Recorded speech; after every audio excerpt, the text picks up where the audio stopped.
እንዲህ የሚያማትብ ሰው አይታችሁ አታውቁ? ታውት እሺ እንዲህ አይታችሁ ላታውቁ ትችላላችሁ። እንዲህ አማትቦ የሚስም ሰው አይታችሁ አታውቁ? ከየት አመጣው?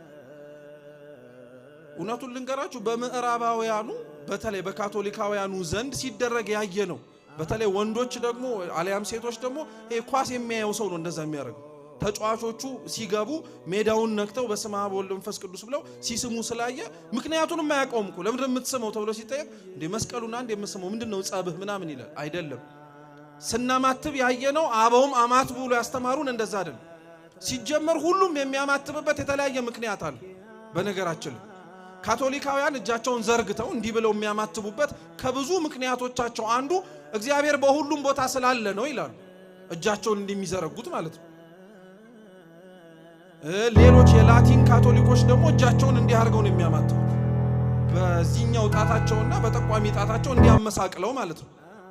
በዚህኛው መስቀል መስራታቸው ከላይ የተረፉት ሶስቱ ደግሞ የቅድስት ሥላሴ ማሳያ ነው ይላሉ። እኛ እንደዛ እንድናማትብ አልተማርንም፣ አላየንም። እኛ እንድናማትብ የተነገረን እንዲህ ብለን ይሄንንም ያረግንበት የራሳችን ምክንያት አለን። መስቀል ነው እየሰራን ያለን። እግዚአብሔር በሁሉም ቦታ መኖሩን እያማተብን እየመሰከርን ነው። በሰማይም በምድርም በቀኝም በግራም በሲኦልም በገነትም በሁሉም እግዚአብሔር እንዳለ እያሳየን ነው። እንድንስም ግን አልታዘዝንም።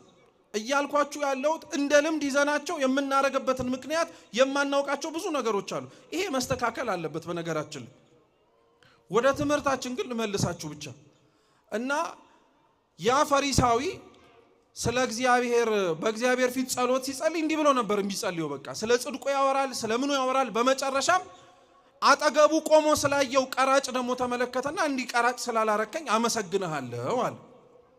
አንዳንድ ሰው መጸለያው ሳያንስ መጸለያችን ሳያንስ ራሳችንን ከሌላው ኃጢአተኛ ጋር የምናለካካ ሰዎች አሉ። ቢያንስ እግዚአብሔር ወይ እንደገሌ ስላላደረከኝ አመሰግንሃለሁ ያልንበት እኮ ጊዜ እንዳለ ታውቃላችሁ። እኛ መምጣታችንን አይተን ግን የቀሩትን፣ እኛ መስተካከላችንን አይተን ግን አሁን ላይ የተበላሹትን። ሲጀመር በነገራችን ላይ እኛን ራሳችንን ከፍ አድርገን ሌላውን ባለበት ቦታ ዝቅ አድርገን እንደነገሌ ስላላረከኝ አመሰግንሃለሁ ነው አይደል ያልከው? አንተ ራሱ አሁን ቆመ ላለመናወጽ ምን መተማመኛ ኖሮ ነው? እርሱ ካለበት ከኃጢአት ቦታ ያንተን ወንበር ይዞ አንተ የተቀመጥክበት ወንበርን ትተህ እሱ ያለበት ኃጢአት ቦታ ላይ አለመቀመጥ በምን ተማምነህ ነው? በፍጹም በፍጹም። ማናችንም የቆምን ቢመስለን ምን እንዳናረግ መጠንቀቅ አለብን። እንዳንወድቅ መጠንቀቅ አለብን። ጠብቆ የሚያቆመን እኛ የተቀመጥንበት ወንበር ሳይሆን የእግዚአብሔር ምሕረት ነው። ይሄን የረሳ ሰው ግን ራሱን ከሌላው ጋር ያነጻጽራል። ቢያንስ እንደገሌ እኮ አይደለም